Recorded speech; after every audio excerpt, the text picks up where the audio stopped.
Hi, and welcome back to a Yin Yoga podcast.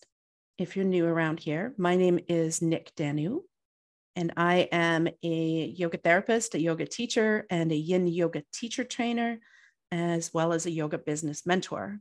And I also teach the general public. If you are interested in doing some Yin Yoga with me on Zoom, I will leave a link in the show notes for that. And that's open to both the public and teachers as well. I do seasonal semesters as opposed to drop-in classes. So we get many weeks together to kind of really embrace whatever season we're in and also take the classes to a bit of a deeper level than you can do on a drop-in basis. I also have a therapeutic Yin Yoga teacher training. So if you're a teacher and you're interested in more about that, I will put a link again in the show notes for you as well. And finally, I have an on-demand video library. So it's not really a membership. It's more like Netflix where you just, you pay a monthly fee, you get access to all the videos. And again, I'll link to that as well in the show notes. All right. Today we have a guest, my friend, Addie deHilster. I've been on Addie's podcast before. We've never met in person, just virtually.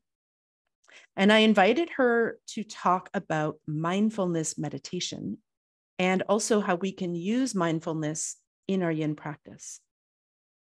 So I'll read her bio in just a moment. And the reason I wanted to talk about this is because I feel like mindfulness has become one of those buzzwords that we use all the time, and very few people actually even know what it means. So we'll dive into all of that as well as, her history and her story when she gets on. But for now, here is Addie's bio. So Addie deHilster is a mindfulness meditation teacher. She's also a certified International Association of yoga therapist. Her passion is teaching movement practices that unlock mindfulness skills and help students gain traction in their meditation practice so that they can be more present for their lives. Yin Yoga is one of the main modalities that she practices and teaches, and it's an excellent doorway to an embodied meditative stillness. She's now based in Vancouver, Washington, in the US, but she previously owned and operated a community yoga studio in Los Angeles, California for over 5 years. She's a dedicated practitioner of Buddhist insight meditation, and she's accumulated over 4 months of silent retreat practice over the years. She's also a graduate of the Mindfulness Mentor Training with Jack Kornfield and Tara Brott, the Insight LA Mindfulness Facilitator Training, and the 2014-2015 Mindful Yoga and Meditation Training Program at the Spirit Rock Center. She has studied Yin Yoga with Bernie Clark, Paul Grilly, and Sarah Powers. Addie is the founder of Move to Meditate Class Library and the host of the Move to Meditate podcast, which I've been a guest on and I will link to. And she offers Yin Yoga and mindful movement trainings online. So that's a bit about Addie, and we'll hear from her in just a moment. Hi, Addie. Welcome to a Yin Yoga podcast. I'm so excited that you're here. Hey, Nick. I'm excited too. Thank you so much for inviting me to be on your podcast. It's an honor and a pleasure. And you were mentioning before we hit record that you and I have so much in common professionally and just kind of like our practices. And for those of you who haven't heard of Addie's podcast, she has a podcast as well. I've been a guest. I will link, of course, in the show notes. And I remember at that time too, it just being like, well, we should have just booked like a 4-hour chat session before the podcast interview. So we will try to keep it, straight and narrow. We'll try to focus. Yes. We'll see how that goes. Yes, exactly. So that was a great episode. And I was looking back before we started recording, like, when was that? And that one came out at the beginning of 2022. So it's been a while since we talked. Yeah. So I'd love to start with, and I know sometimes teachers are like, really? You want to hear my yoga origin story? But here's what I know for sure. Yoga teachers especially love hearing other teachers' yoga origin stories. It's just a thing. So I'd love to start with how you found yoga, and maybe a little bit about, like, because, some people find yoga and they're instantly hooked, and some people find yoga and they're like, they had to warm up to it. So just, a little bit about how you started practicing, and then we'll move into the other stuff, the teaching and all that? I love it. I agree with you. It's really fun to hear how people got started and what kind of brought people to their practice. And I know that like for a lot of people, the story is like they found it through kind of a fitness avenue, and then maybe later they found yin and sort of like toned things down in certain ways. And that wasn't really it for me. I found yoga because I was looking for a form of stress relief. And I knew about yoga a little bit. My mom had like an ancient, not ancient, but she had that like Richard Hittleman yoga book that's really vintage at this point when I was growing up. And it was like this one random book in our house. And like she would occasionally watch the yoga on PBS. So I was like, okay, I knew what it was. But when I was in college is when I started my practice because I was really stressed out. I was a music major.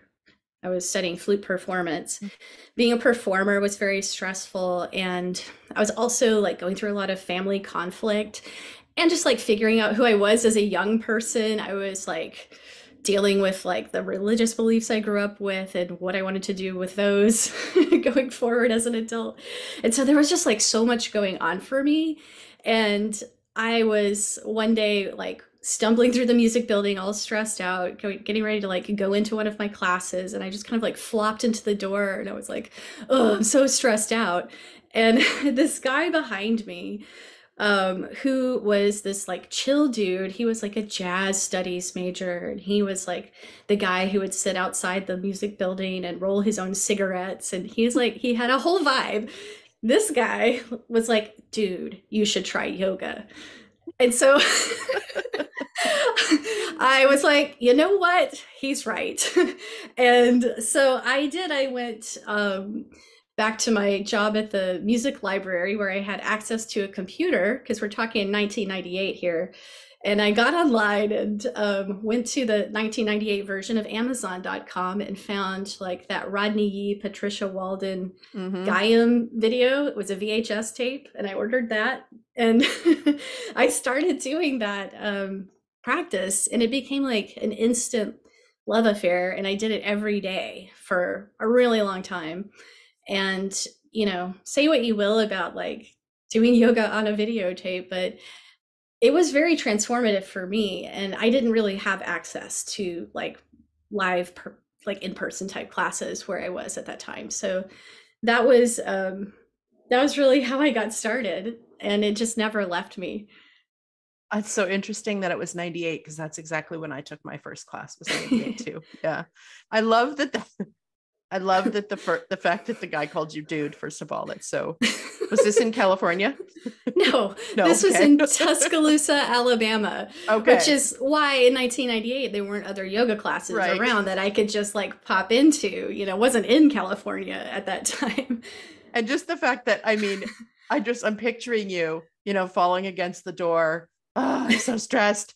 And like, probably if you weren't that stressed, you might have looked at chill dude and been like, I don't think that you can give me advice, but because you were so stressed and he was so chill, you were like, wait a minute, what was that you said? And my flute teacher also was like kind of holistic in certain ways. She was really intense in other ways, but she was always like exposing us to things like Feldenkrais or Alexander technique and different modalities like that. And I think she did yoga and she kind of like hinted to us that we should all be doing yoga. And so that made me not want to do yoga at all because I didn't want to, I just didn't want her to tell me everything I was supposed to do, which was, you know, I was like 19, 20, you know, dealing with all my stuff. But for some reason, you know, Joe from the jazz studies department got my attention and I was like, you know, he's right. That might work. Awesome. If you don't mind me asking, you said that you were at that point in life, you were kind of struggling with like, how much of the religion I brought from my childhood am I still doing? And did you find you had any, and only share, of course, whatever you're comfortable with, but did you find that you had any kind of ideas about what yoga was then? Based on like how you were raised? That is a good question. And it's like hard to remember back that far in some ways. But I mean, I remember I grew up in Alabama and it was pretty fundamentalist. It was kind of out in a rural part and Southern Baptist. And I do remember like being explicitly told that things like yoga or Buddhism or Hinduism, that was a cult. And even at the time, I thought, and it was probably, one of those things that caused me to start questioning all of that when I was in college. But yeah, I had a lot of probably sensitivity to things that would appear religious or spiritual, but I think I was just so needing the stress relief that I didn't let that stop me from trying it. And being that I was just at home practicing with these videos, it was pretty safe, and I felt like I could dip my toe into that on my own terms, I guess. And it didn't really conflict with the process I was going through of, sort of sorting out all of that that background and what, where I was going to land with that eventually as an adult. Yeah. I mean, there's no worry that someone's trying to convert you if you're just by yourself with a VHS tape, right? Yeah. Exactly. Nice. I remembered that tape. Was that the AM PM split one? That's the one. It's the one. I had That's it good. too. Yeah.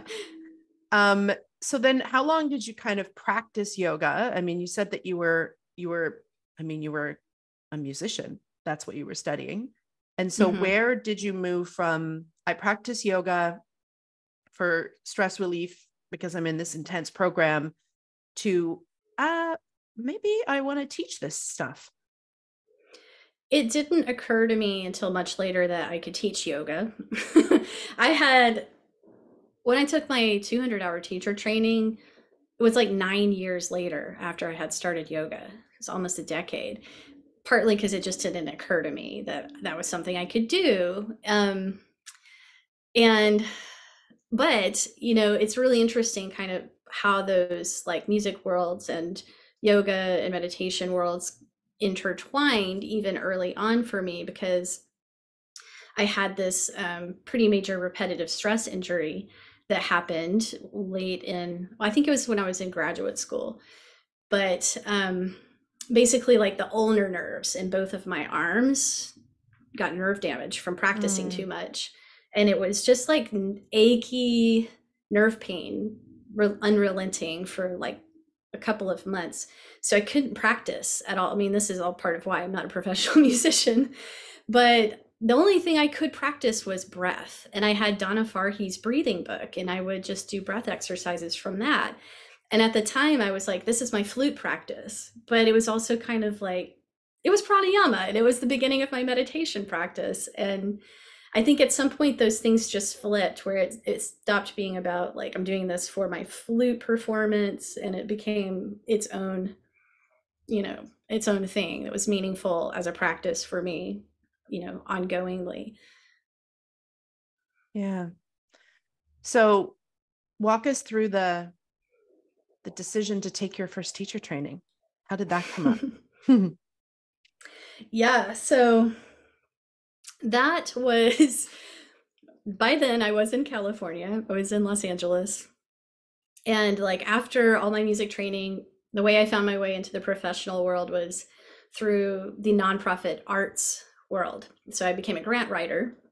I was working for arts organizations. I was doing fundraising. And then the big economic downturn of 2008 hit. And I was suddenly fundraising and writing grants to save people's jobs. It was super stressful. My husband had been laid off from his job, and I was like the sole breadwinner. And for a while, I was like, I need something for stress relief. I came back to my yoga practice, and I wanted to go deeper with it. And I also I never intended like, oh, I'm going to become a yoga teacher now. But I thought, if everything goes to crap and I lose my job or I need a side hustle, maybe I'll have this other skill that I could use.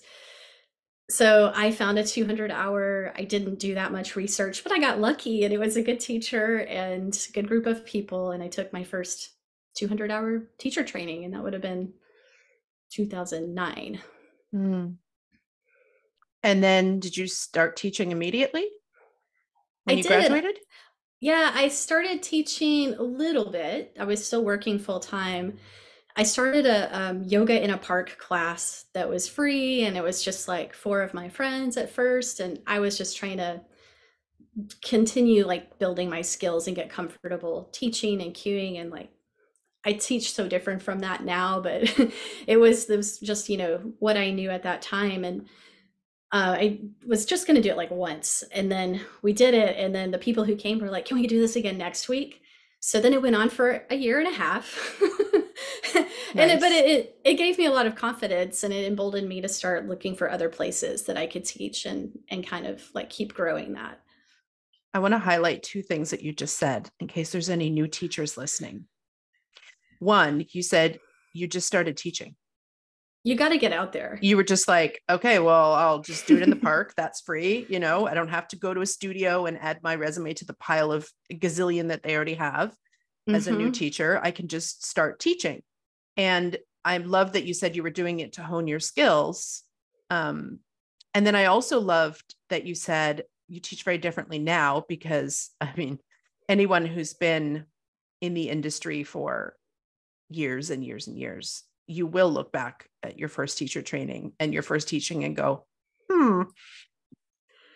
this is a good sign, right? It means that you're continuing to grow and evolve. And I have a binder that has like printouts of the class sequences that I taught for those first classes. And if I look at them, I'm like, oh boy, what was I doing? I mean, they're not that bad. They're not that crazy. I never really taught like really extreme yoga, but this is just, there's a lot more nuance now. And, you don't know what you don't know, and you can only learn by doing. And, even if I look back on it now and I'm like, I wouldn't do it that way.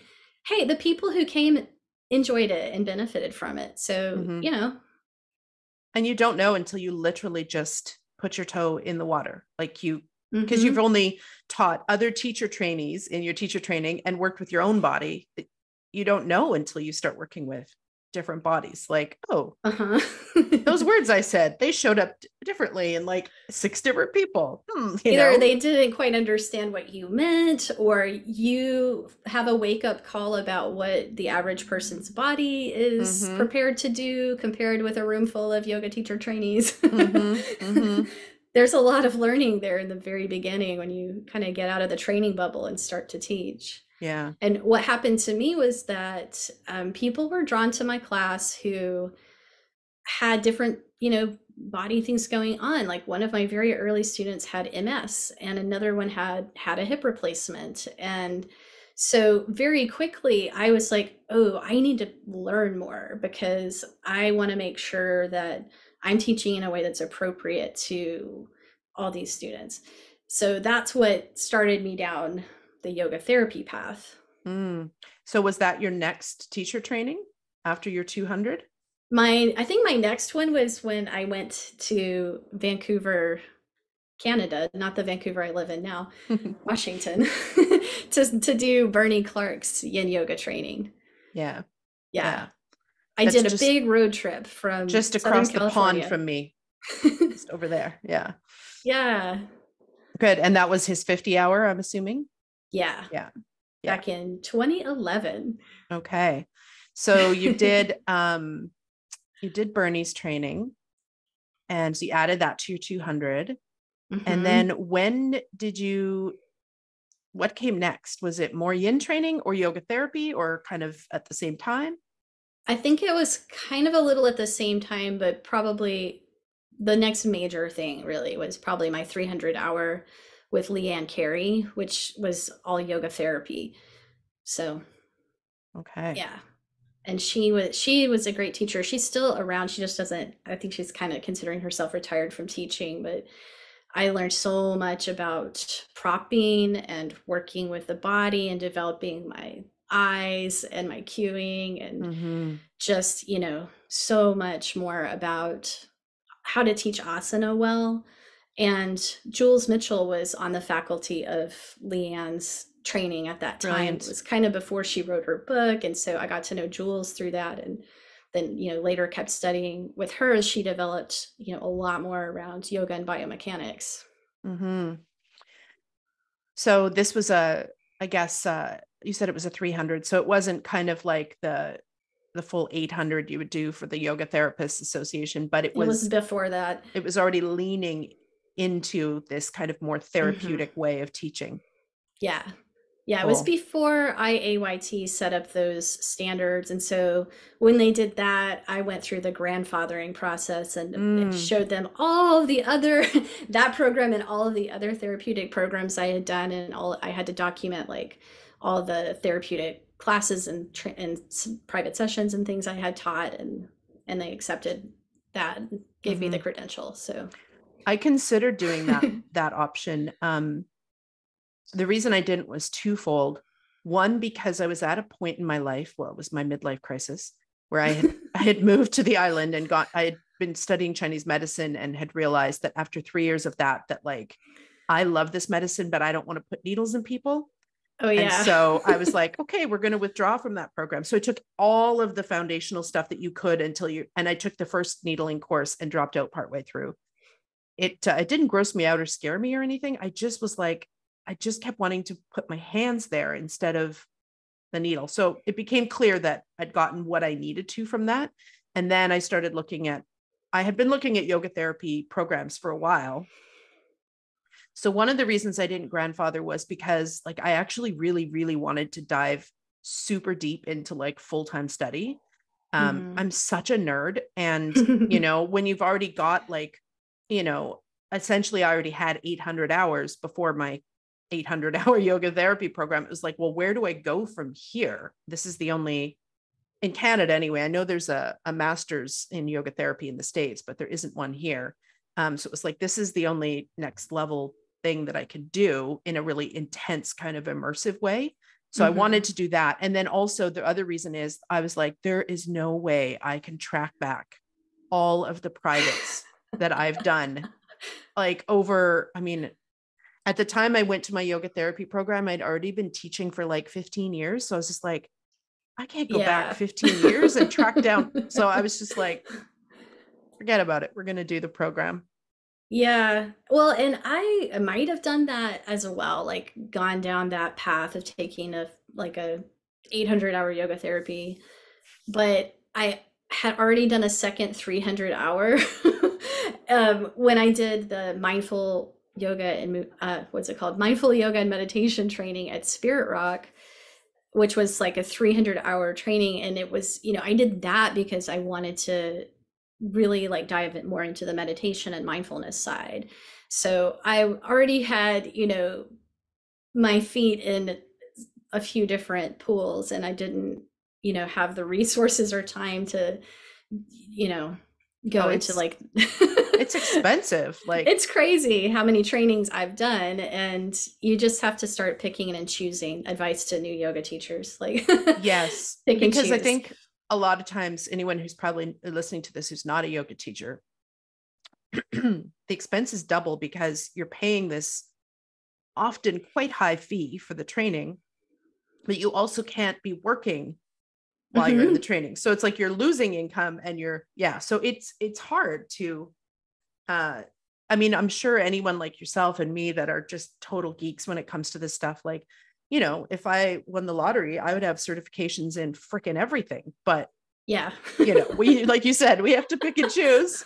We have to yeah. And on that note too, like I had a teacher at one point give really good advice, which was, pace yourself with trainings so you don't get spiritual indigestion, because you need time to like process and integrate things, because it's really easy to go take a weekend training and let it wash over you. And then unless you start teaching that stuff on Monday, the next week, it just gets lost, or it doesn't ever like really become part of your teaching. You can just forget about it. So I think it's important to choose carefully and then make the most of the trainings you do take. For me, I always feel like, and maybe it's because I'm so introverted, that I need to learn the information, then I need to assimilate it into my practice for a good chunk of time before I can find the words to bring that to students, unless I'm just parroting what the teacher said. Like for me, it really has to come from a place of embodied practice and then my own words, my own descriptors, and then I feel like it really lands. But, you know, when you're a new teacher, of course you do pair it because you don't have your own words yet. But yeah. For me, that's why I like to take a good amount of time in between things to just like marinate in it, to steep in it, you know? That's a really good point. And I totally agree that in order to really be effective teaching, you need to embody what you're teaching. Yeah. And so you do need to be practicing it. And I think a lot of times by the time I go take a training on something specific, I've already done a lot of research into it and reading probably and practiced with it some. So like there's already some relationship with it, and then that process of adding it into my teaching can be like little drops and little bits and experimenting. You don't go take a training and then immediately like the next day teach differently, you know, Yeah. or completely change how you're teaching. So tell us a little bit about when the meditation and mindfulness part started coming in. You just mentioned that 300 hour that you took at Spirit Rock. So like, when did you kind of be like, feel drawn to adding this extra layer? I need to weave this in. Mm-hmm. Yeah. I kind of, this stress thing is like the theme. You're going to be like, this really is a through line for you. Stress and anxiety. So after we had moved to California and I was in that like early part of my career when I was doing the nonprofit arts administration and fundraising, I hit another stress wall. And I don't know if I'd been doing that much yoga because I was so busy. You know, I had an ongoing relationship with yoga, kind of a little off and on in those earlier years, but I hit a stress wall again, and I was like, you know what? I need to learn how to work with my mind, like because yoga had helped me so much with becoming embodied and with knowing how to release stress from my body, but like I didn't know what to do with like thoughts and emotions and like how to put anything in perspective. Like I needed context for like, what does any of this mean? You know, I'm kind of existential that way where, you know, I just had like questions about what are we all doing? Like what is going on here? And that was part of my stress and anxiety. And so I needed to find a way to look into that. And so I was like, I'm going to learn to meditate. Which again, like a little introvert, like to do yoga off of videos. My first step was I got a few books and I like learned how to meditate a little bit out of a book. And then I psyched myself up after a few months and finally like went to a meditation group. And I was a little bit nervous that they were going to be weird or too spiritual for me in some way that I wasn't ready for at that time. But they weren't. They were wonderful. And even like the first time I went and heard the teacher speak, I was like, yes, I'm at home here. And that was a sort of loosely insight meditation Buddhist group, but the teacher was someone who brought in he was also like a psychotherapist, and he brought in a lot of different influences and other philosophical things, like he would bring in Krishnamurti, or, you know, think he was a yoga practitioner, and he would just kind of weave things together in a really relatable way. And so that was like a couple of years before I took that 200-hour training. So I already had like this both and of yoga and meditation in my life, and they were separate. It was like you'd go to a yoga studio, do yoga, you'd go to this meditation center and do meditation, even though, you know, the meditation teacher was aware of yoga and the yoga teachers were aware of meditation. You know, it just wasn't that connected. And so I think that's where I got really interested in like, how does this fit together for me as one person doing these practices and on one path? So I really wanted to do that training at Spirit Rock, which is a lot of what that was about, was really like bringing together those different sort of fields of practice under one roof. And yeah, we had really great teachers, and Ann Cushman, Janice Gates, Jill Satterfield were the main ones. And I learned a lot in that program, and it's been it's been really like formative, I think, for my career and what I've tried to do with, I don't like to say integrating yoga and meditation or movement and meditation, because I think, meditation and yoga were never separate, really. But I think of it as more like decompartmentalizing. Yeah. So that's what I'm trying to do in my practice and what I try to share. It's interesting too, because I would say that probably most 200-hour programs don't have a meditation component. I know when I started in my first one was a 300, but that was because it had an additional 100 for like mentorship and stuff. So it was like 200 plus another 100. I didn't even realize till we started studying Patanjali that like meditation was part of this whole yoga path. Like it's been so removed. Yeah, that it's quite shocking actually. Yeah. Yeah. So you're learning the mindfulness with the yoga. And this is kind of, I'm guessing, kind of where you start to see, oh, these two bridges actually should always have been attached. Like, yeah. Yeah, I like how you said that. Yeah. And that was part of like what the role that yin yoga played for me as well, because discovering yin yoga was like the first practice that I felt was equally both, especially learning it from Sarah Powers, because Sarah Powers like brings in all of this meditation and like Buddhist philosophy into yin yoga. So that was like a really important bridge for me, connecting the dots between the movement practice side and the sitting practice side. Interesting. So you've done your 200 and then you did your Bernie training and then you did the yoga and mindfulness one? I did oh my gosh. No, I did the Leanne Carey, the therapeutic 300 first, and also like a bunch of other like therapeutic stuff with others. And then I did the Spirit Rock training in like 2013, 14 or 14, 15, around that area. And you mentioned like Sarah Powers. So when did you connect with her and study with her?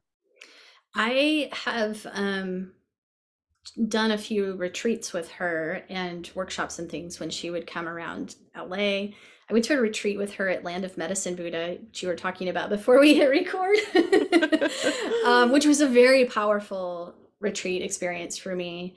The land there alone is like, oh my gosh. Whoa. Yeah. I was just talking to somebody about that yesterday. There's like something about the energy there. Literally yesterday, my partner and I were talking about that. Yeah. That's weird. That's so funny.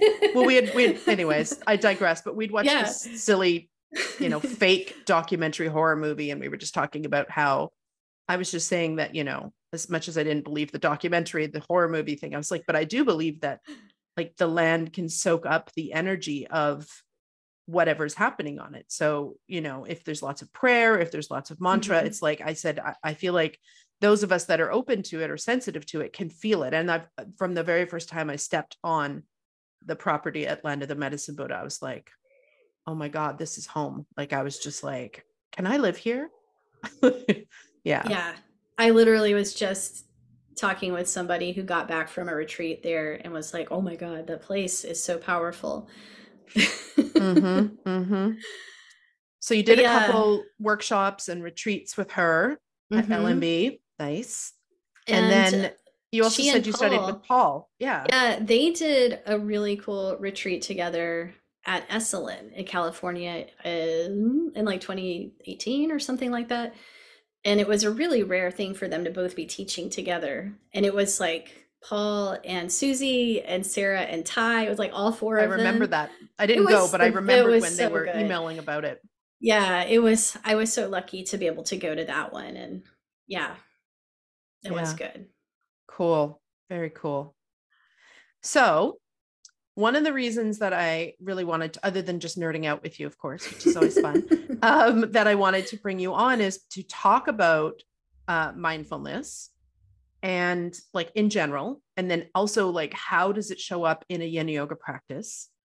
And we'll start with that. And then maybe like a little guided practice. I feel like mindfulness has become one of those buzzwords that everybody has this incredibly vague idea about what it might possibly mean, but nobody really has an actual idea.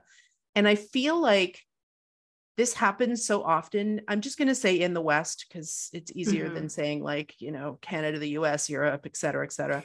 But I feel like this happens so much when these practices move here, is that we're very extractive.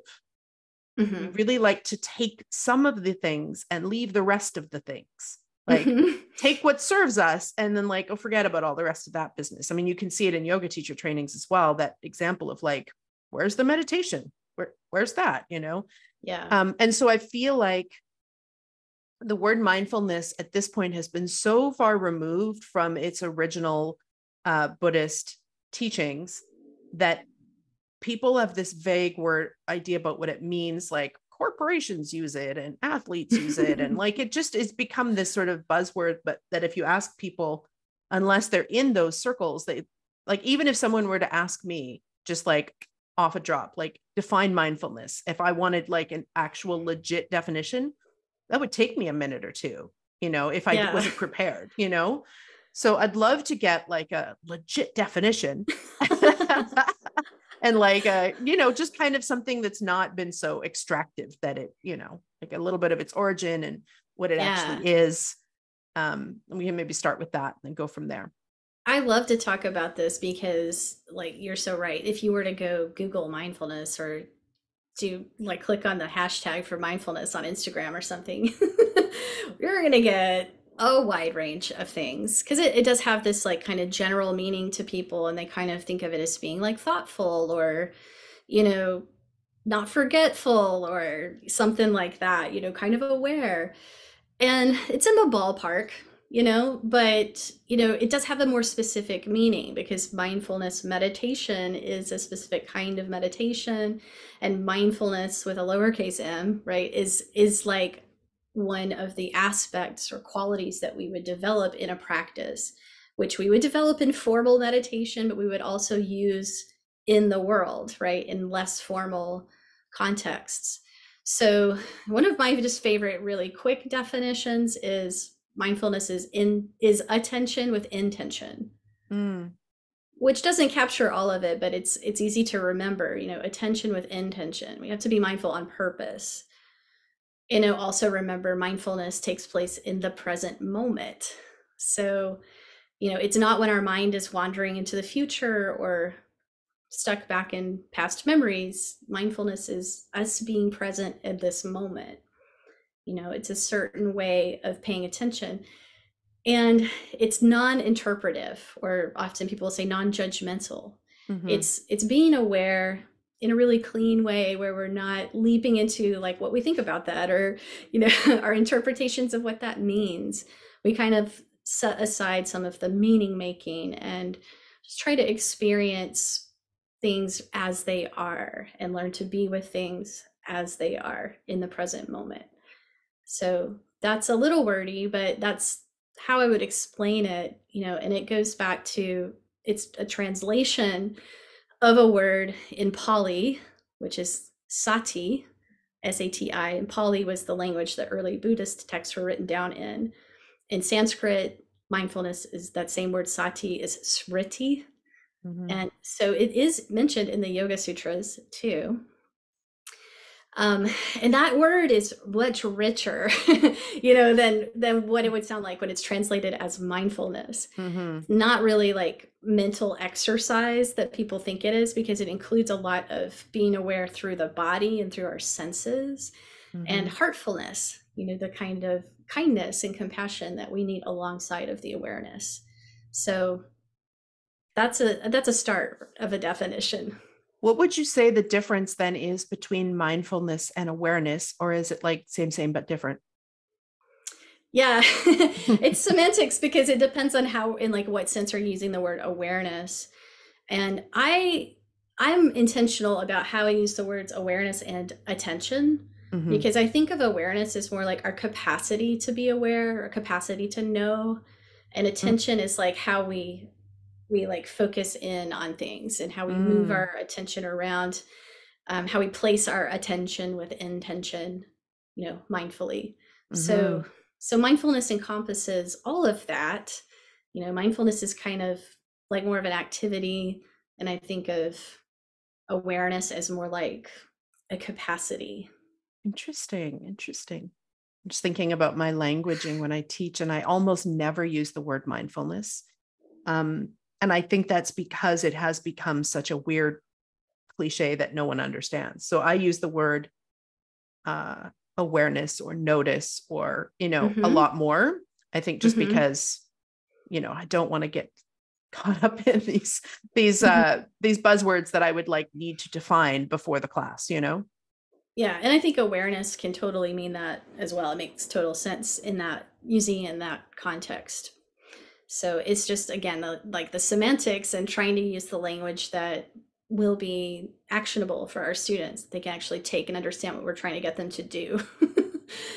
And anytime you have a word that, especially, we can notice it in Sanskrit, and you try to translate that into English, it's always a hack job, because Sanskrit has such rich layers that each Sanskrit word, I feel like, could be a sentence or a small paragraph to translate it into English, because it's so symbolic and layered and dependent also on what else it's paired with. And so I often find that there's so many Sanskrit words that are just grossly oversimplified when when yoga teachers try to use them in English. That really a phrase would actually be a better translation than one word. Sankalpa comes to mind. People often just say that means intention. And I'm like, well, it's not really just that. It's much deeper and much, I don't know. I always think the word sankalpa resolve or heartfelt desire, or, it's more sturdy than intention to me. Yeah, that definitely fleshes it out. Yeah. Yeah, it's the same. And with mindfulness, it helps. Many teachers will bring in other Pali phrases along with sati, to explain what we're doing in mindfulness. One of my favorites is the phrase yoniso manasikara, which yoni is the womb, right? It's the word for the womb. And so yoniso manasikara means something like to be present where experience is born.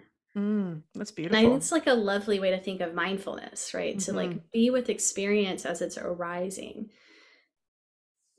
So I would love to hear a little bit about how we can use mindfulness in our yin yoga practice, because one thing that I have noticed in teachers, and any teacher, if you're listening to this, please don't feel called out individually. This is just what I notice in the industry, that when teachers teach yin specifically, they either are so attached to their theme and the poetry they've selected, and they've got a quote for each pose, and there's so much talking there that it really can pull you out of your body and out of the present moment and up into your head a bit more.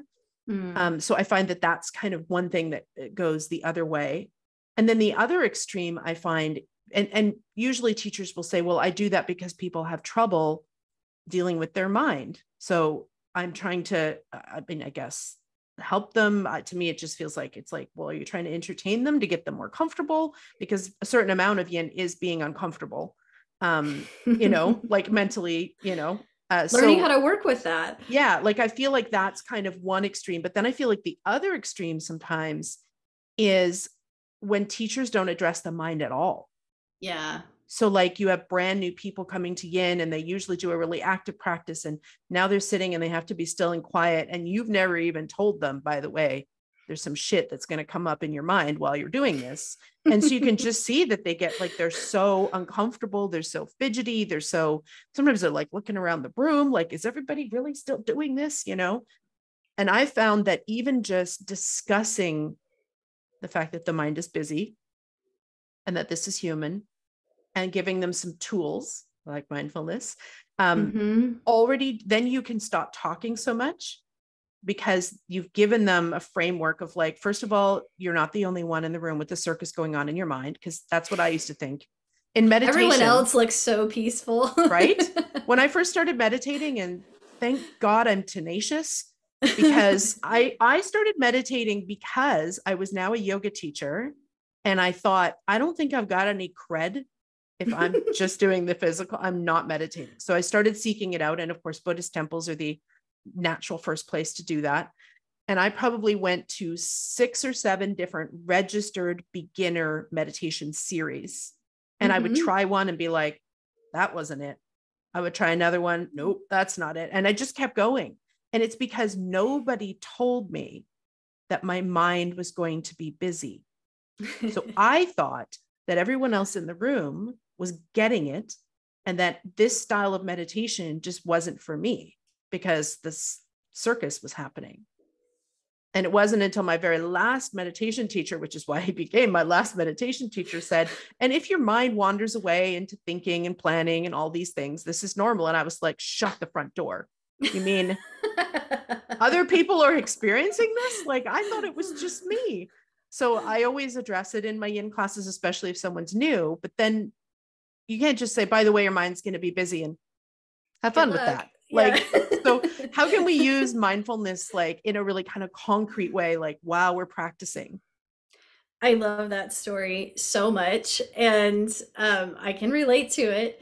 Although I think my first meditation teacher was pretty clear that that was a normal part of meditating. But I think, what it points to is like, we need to normalize things in the teaching of yin yoga. Like, if we're going to throw people into these long held poses where they're sitting with their sensations and all of the games of their mind, we need to explain a little bit about what that's like and normalize that this is part of the process. There's nothing wrong. It's not a problem. And we do need concrete tools to work with that. And there's a number of tools within mindfulness, even that can be really helpful. So I think it's a natural fit, and there's a lot of different ways to use mindfulness explicitly within yin yoga. And I say explicitly because, like, I think it's often kind of implicitly there, but my exploration has just been a lot about, like, how can I make that really clear? How can I really pull that out so people can learn mindfulness skills through their yoga practice or their movement practice or their yin practice? So, one of the first things you learn if you go to a meditation class is how to work with an anchor or a focal point, right? Like, we bring our attention to one thing, like the breath. It's usually the breath, or it could be a mantra, or it could be sounds, could be body sensations. And we keep bringing our attention back to it every time our mind wanders, right? That's basic meditation 101. So that is something I teach in probably almost every yin pose, right? Right? Like, your breath is right there. And all yoga teachers are probably mentioning the breath, like at least on the level of make sure you're still breathing. But we can just, if we kind of shift in the mind to think, okay, it's your meditation anchor, and we explain to people, like, this is a focal point, and when you get lost, aha, you discovered you're lost. You had a moment of awareness, and now you have the opportunity to bring your attention back to that anchor, come back to the breath, or come back to that whole constellation of sensations you're feeling in your hip because you're doing sleeping swan, right? And watch those sensations ebb and flow and shift and change over the course of the pose. So we can use, like, breath, we can use sensations, we can use all these different experiences as form of anchor in a yin pose. And it's useful, of course, because the more attuned we are to, like, what's going on in the body, we make better decisions about how to manage sensation, or how to prop ourselves kindly, how to support the body, how to really practice in a yin-like way and not in a yang way, because we often tend to bring our sort of like yang habits into yin yoga, I find. And that takes a lot of coaching to kind of calm that down and see that for what it is. So I think that there's a lot there too about, and stop me if you want to, like, pause on any of that, but just looking at intensity and, like, how we encounter intensity in the body in a yin pose and how we work with that. Like, noticing if you're the kind of person who feels something intense and you're like, yeah, I'm going to dive right into that. Or if you're the kind of person who starts to feel something intense and you're like, nope, nope, nope, nope, nope, nope, nope, get me out of here.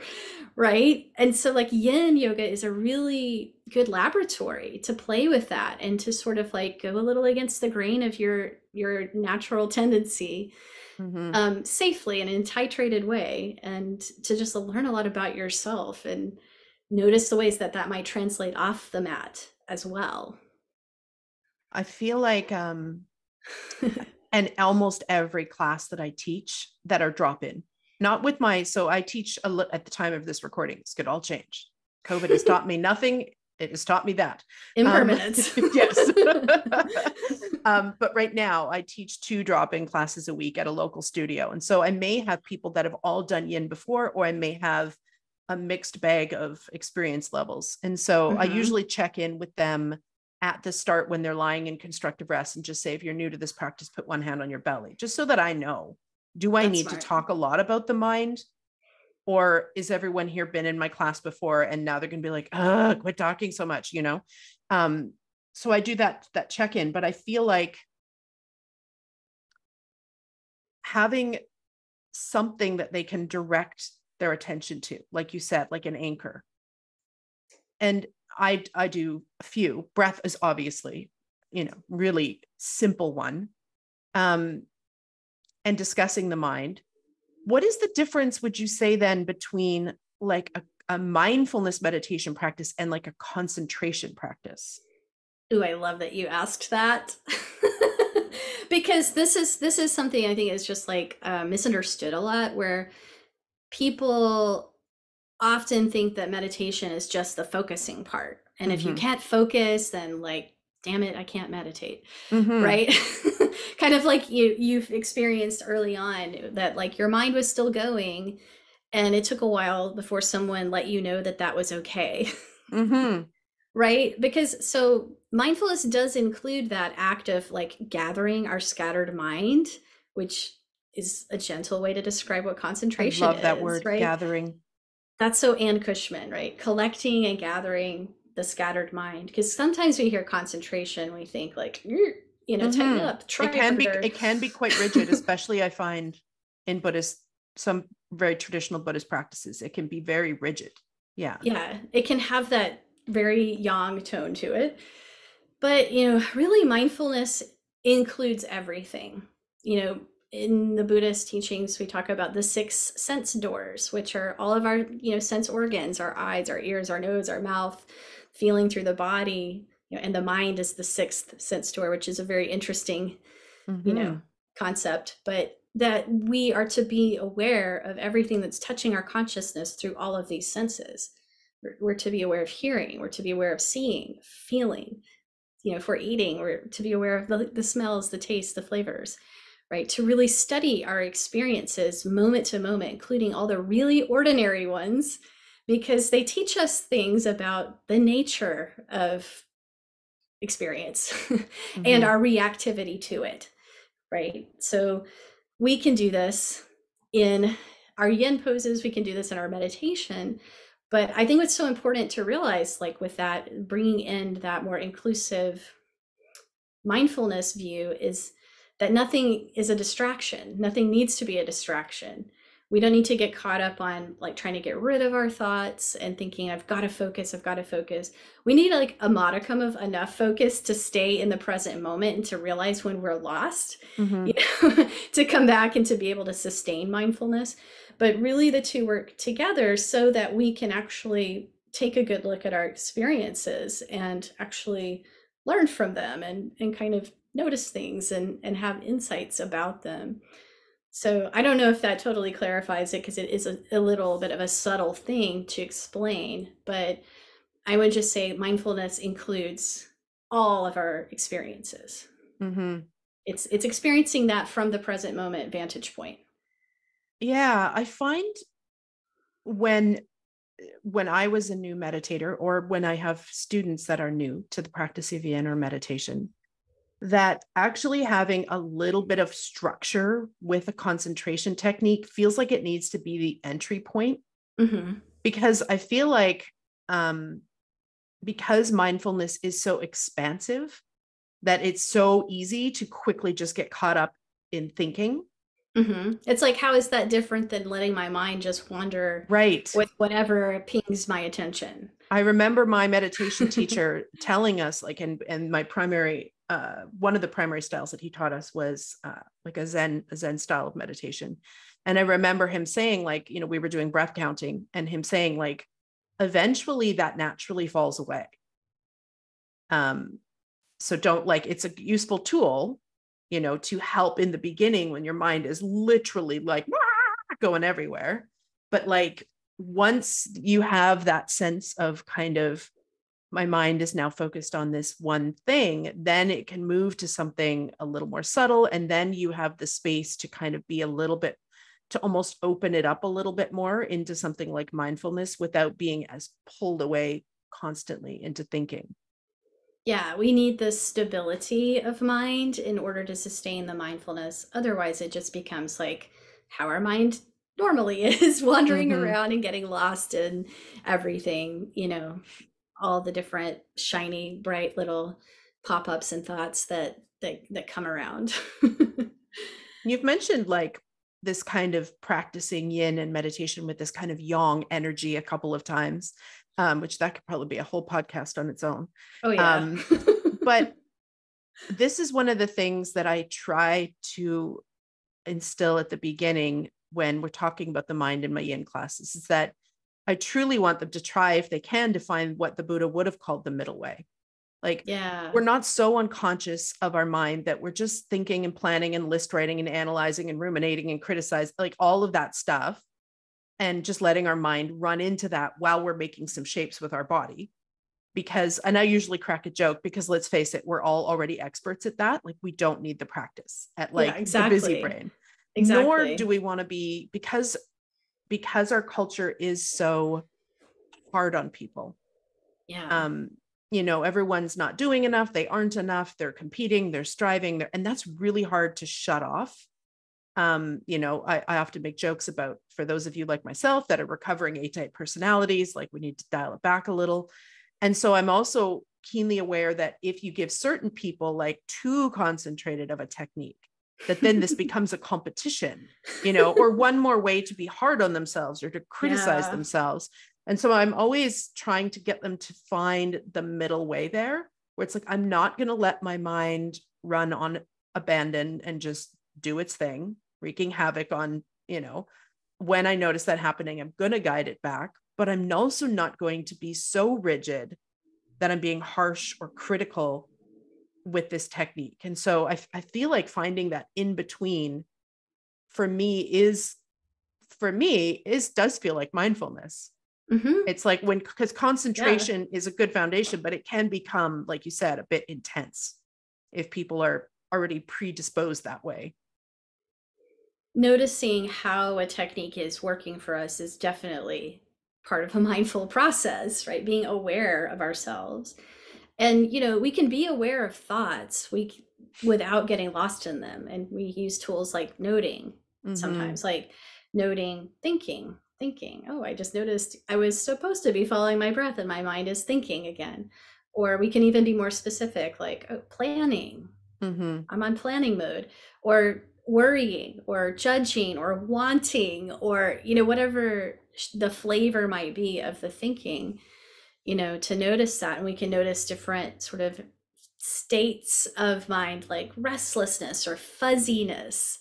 We can notice all the different moods and emotions that are present and that are affecting what's going on in the mind and also in the body. But we can note, you know, oh, this is what sadness feels like, or this is what anxiety feels like. These are the sensations. These are the kind of thoughts it kicks up. We can get to know that. And then as we get to know that, you know, which takes courage, because it's like, do I really want to look more closely at this awful feeling of anxiety? But, you know, as we get to know it, it has less power over us. We have more ways of working with it, and we see more of the ways that it's actually changing. It's not the same all the time. We kind of start to see through it a little bit and poke holes in it, and it becomes less less potent in certain ways, or we identify with it less, rather than kind of assuming I'm just the kind of person who worries all the time. It's like, no, I'm a person who's experiencing worried thoughts. Oh, I love that line. It's a really different point of view. Mm-hmm. It really is like a brain switch, like when you get that.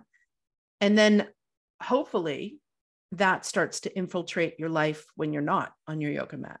And I always say to my students that the biggest benefit for me of my yoga and meditation practice is not looser hamstrings. It's not being stronger. It's made me a more kind human, because I learned the ability in these practices on my mat to notice what's going on in this brain of mine. Those of you that can't see, I'm like making circles here. I notice that, and I can step back from it enough to be like, well, isn't that interesting? Exactly. Look at you just going on a little trip there. And then that gives you this space to respond to situations instead of just be in reaction mode. And this is also where we can use tools like the metta practice, the loving kindness practice. My favorite. Right? I love it too. And it's so important to really like bring in kindness alongside of awareness, because it's not always easy to see this show, and it's not always easy to be with difficult sensations in the body, challenging emotions, or even just like chaotic mind states. It's not easy. And so we do need kindness, so we're not so hard on ourselves. And so we have some tools for soothing that. And another one that I like to teach people that I think helps normalize that, emotions, thoughts, they're all part of the practice, is the RAIN technique, the mindfulness technique of RAIN, which is an acronym. And it just walks you through a process of mindfulness. And I think in this framework, it just kind of helps keep you in the present moment. But you start to look at your experience and recognize what's going on. That's the R. I'm just going, I'm having a really fearful or angry. I'm having an angry thought. Let's do angry. I'm having an angry thought right now. I recognize this. This is anger. And then we go to A, which stands for allow.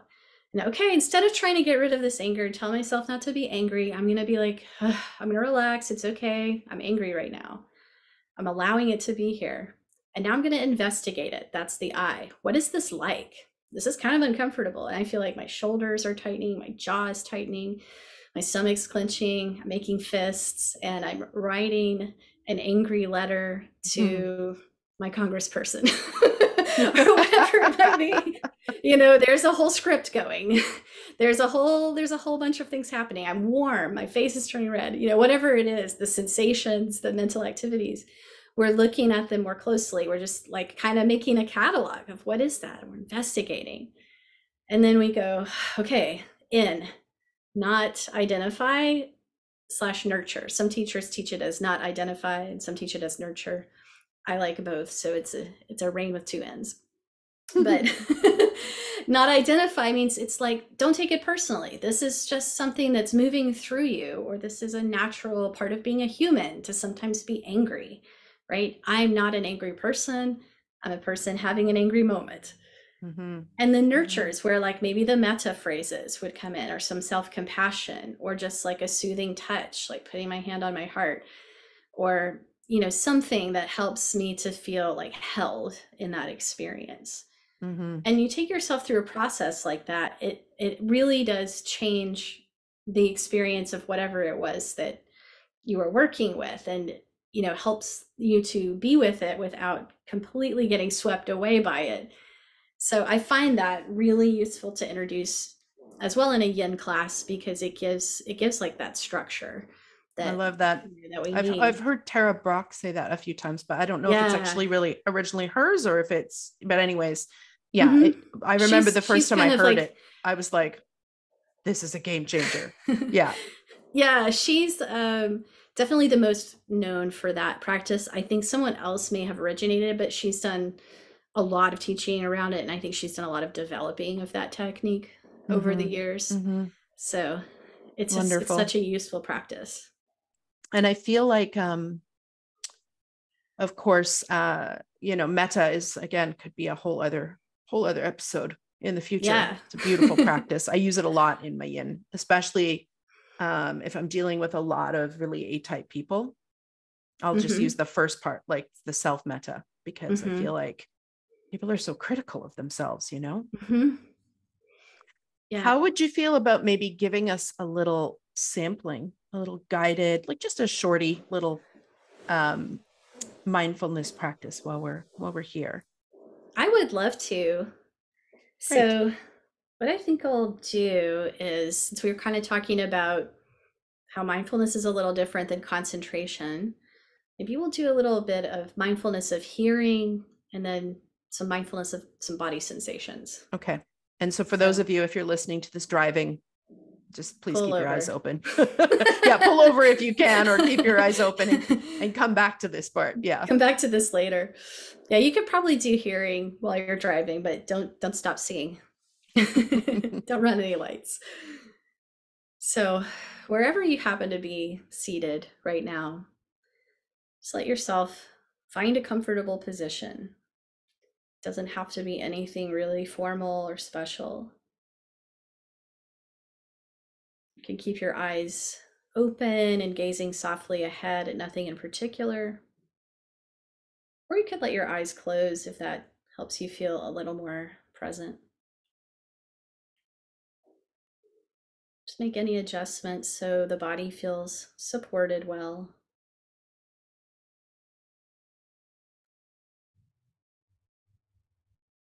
Notice that you're breathing.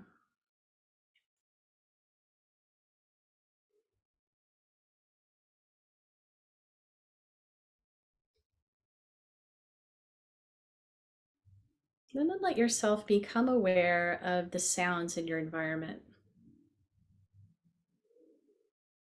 Just opening your sense of hearing to the whole soundscape around you.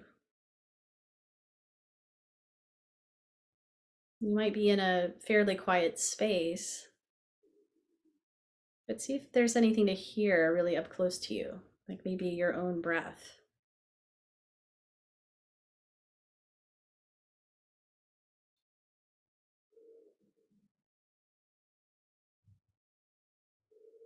Or if you let your awareness expand a little further out, maybe there's some sounds in your room or your house. A voice in another room, or the hum of a refrigerator, a pet moving around.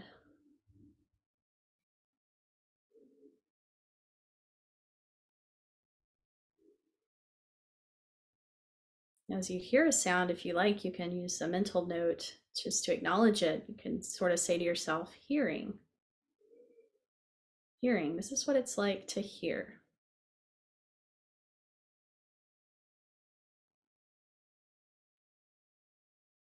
If you let your attention widen even further, you'll probably notice sounds outside, like cars driving by, people walking down the street, wind or a bird.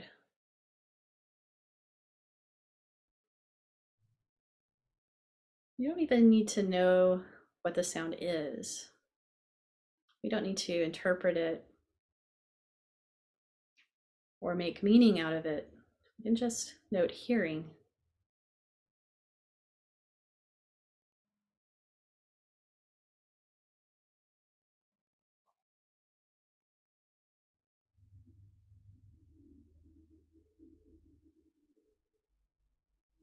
Sometimes we notice that we do have a little reaction to liking or disliking a sound.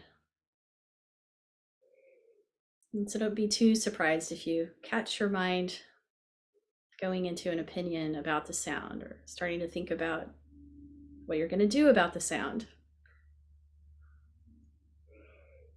So when you notice that, you can just kind of smile, relax, reset, and just open again to this whole soundscape.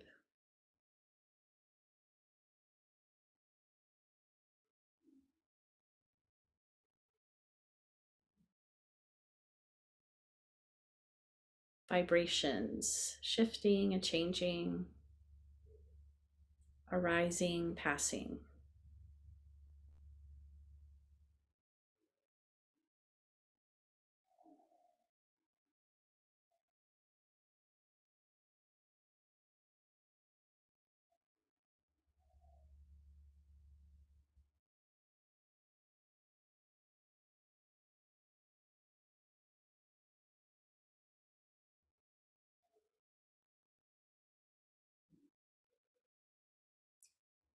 And let's practice shifting our attention or placing our attention with intention.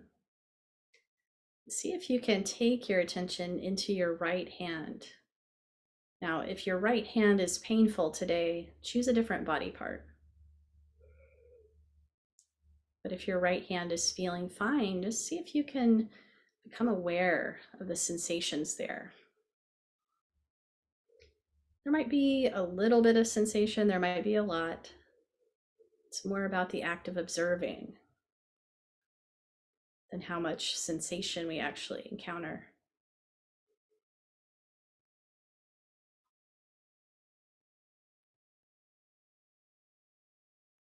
You might notice things like warmth and coolness.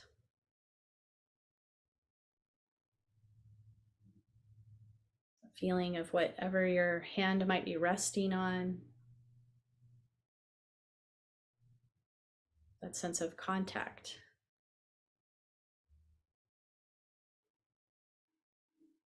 Might be that the hand feels really still, or there might be some subtle movement sensations of tingliness or circulation, twitchiness.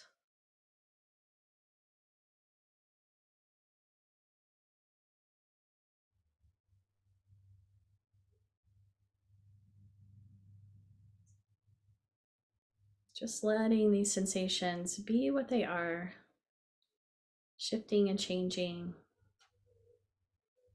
happening in the present moment.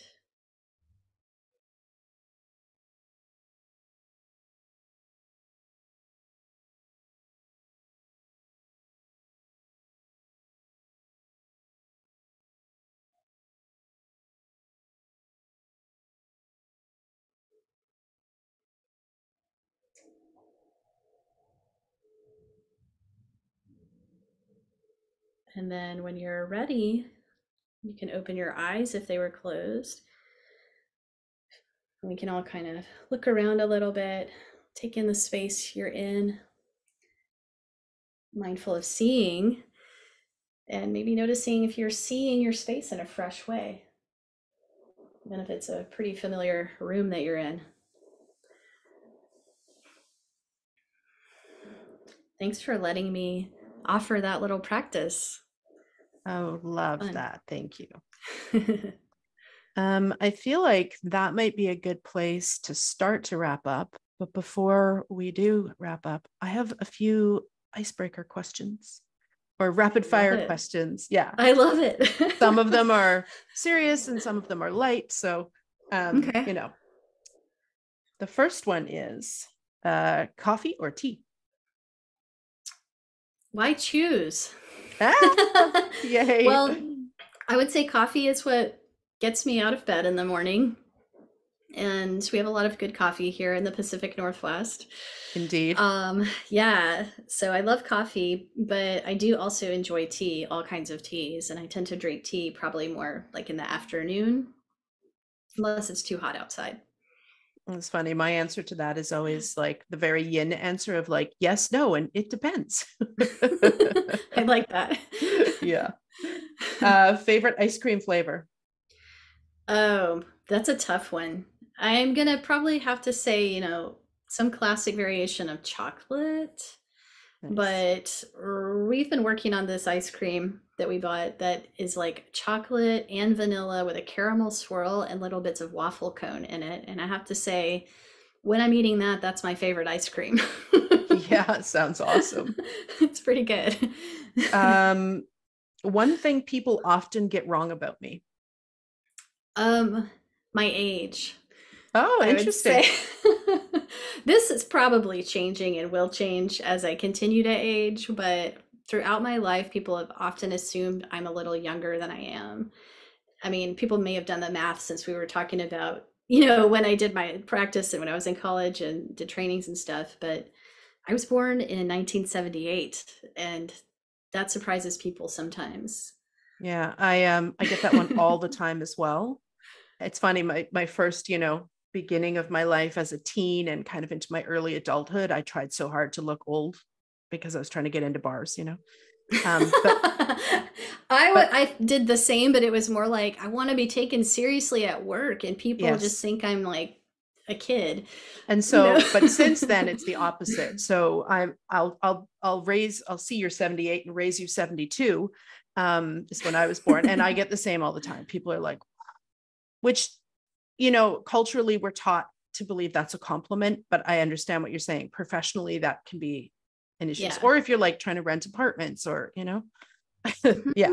Mm-hmm. Okay. It can be problematic. Yes. A pop culture vice. Ooh, a pop culture vice. Like a show you binge watch or a podcast or something that might kind of, non-yoga related. I don't know if it's not a vice because it's pretty wholesome, but I really love the Great British Baking Show. And that's pretty wholesome as far as TV goes, I think. They're very sweet. I don't know if you watch it, but it's just one of the sweetest, like for a cooking competition show, it's very chill. Nice. Maybe because it's British, but it's amateurs. There's no like cash and prizes. It's just people who are there out of their love for baking. Doesn't it just make you hungry? It does. It makes me want to go eat ice cream or something. Yes. And I totally don't bake. I just really enjoy watching them stress out about making giant towers of biscuits and do it with glee. That's hilarious. The next one is when I'm not practicing yoga, I am probably outside, hiking, or if I have a garden, I'd be gardening. I love being outside, and I'm very fortunate to live in hiker's heaven here. So I'm out there a lot. And if you follow me on Instagram, most of my Instagram stories is just like nature pictures. So yeah, I tend to do a lot of that too. Yeah. Yeah, you do beautiful like ocean. Yeah. And yeah. Here's me at the ocean again. Yeah. One weird fact about you. Oh, okay. Weird fact. I prefer even numbers over odd.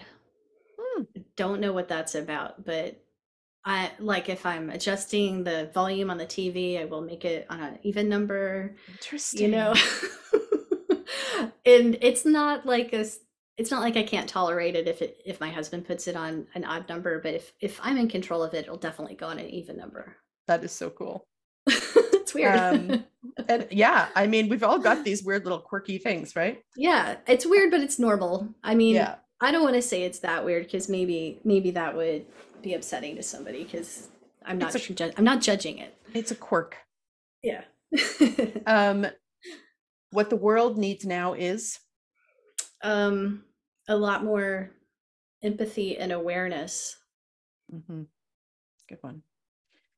One thing I wish people knew about yin yoga.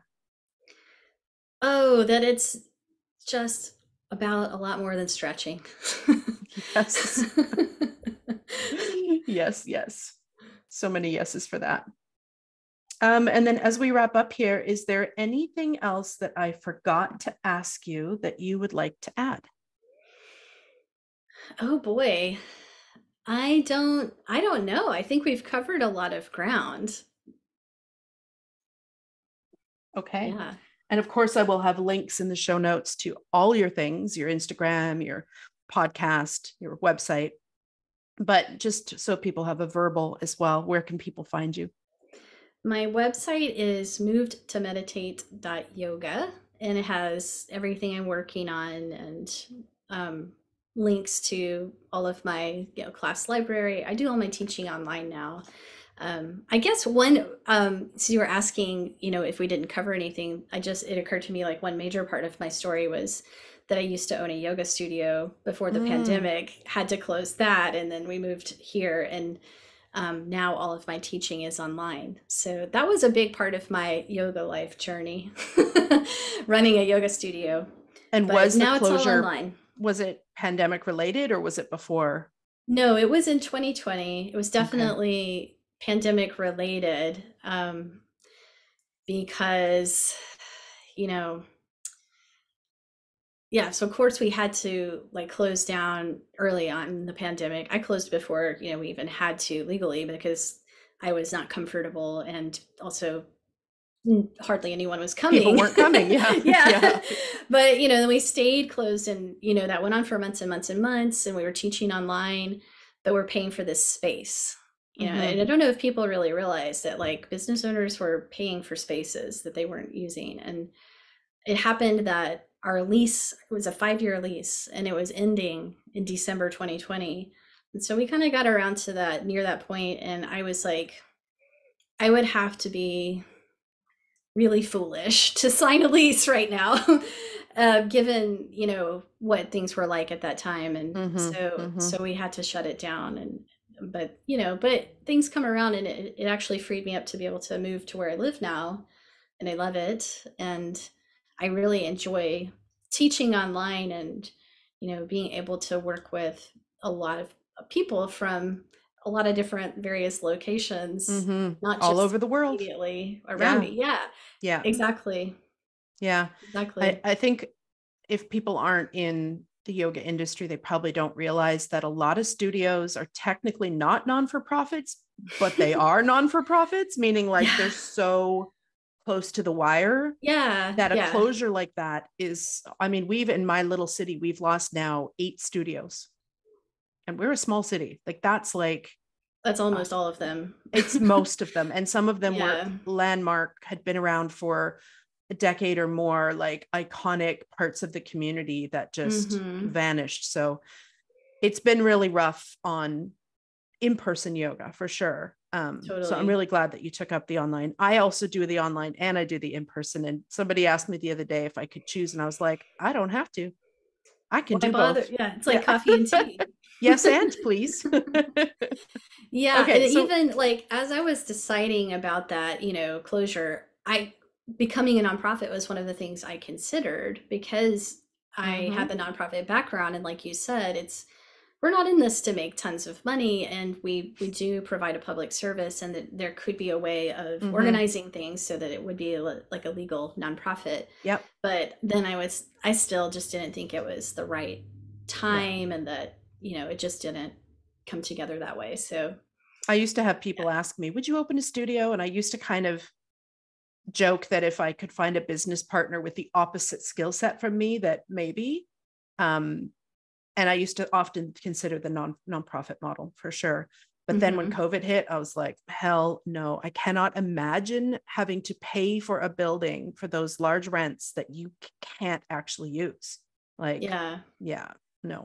no. And a commercial lease is a real serious thing. And it's a scary thing to be tied to if you're not able to like follow the business plan that included the space. And I think, I think we're seeing a return to living rooms and converted garage spaces and church basements and community halls, which I'm fine with. Like I teach in a local church, and have for many, many years previous to moving here. So, the yoga's still there. It's just in different places. It's online, and it's in church basements, and I think even in the best of times, that studio model is really difficult. Yeah. And it's hard for the operator of the studio to do well. I used to say this studio is backed by me and my student loans. Right. And, there was not really much of a safety net there. And, people don't really realize how difficult that is. Yeah. And how close to the wire it is. Yeah. Yeah. And it's hard for teachers to like get enough classes or to get, paid fairly. And there's just a lot of issues with that model. Yeah. So agreed. Yeah. All right, my friends, let me know and everyone else know where they can find you. So you mentioned your website. Yeah. And I mentioned I'm on Instagram. Yes. I'm at Addie _moved to meditate. Oh, and my podcast, which we mentioned before, is you can find that on my website too. Great. So, and I look will, up of Nick's course, episode. We talked I will about link it all. yeah, yeah. We talked about yin yoga there too. So yeah. All right, my friend. Thank you so much for doing this. My pleasure. Thank you so much. It was really, really fun to chat with you all afternoon and talk about some of my favorite things. All right. Stick around. We'll say our proper goodbyes. But for those of you listening, bye for now.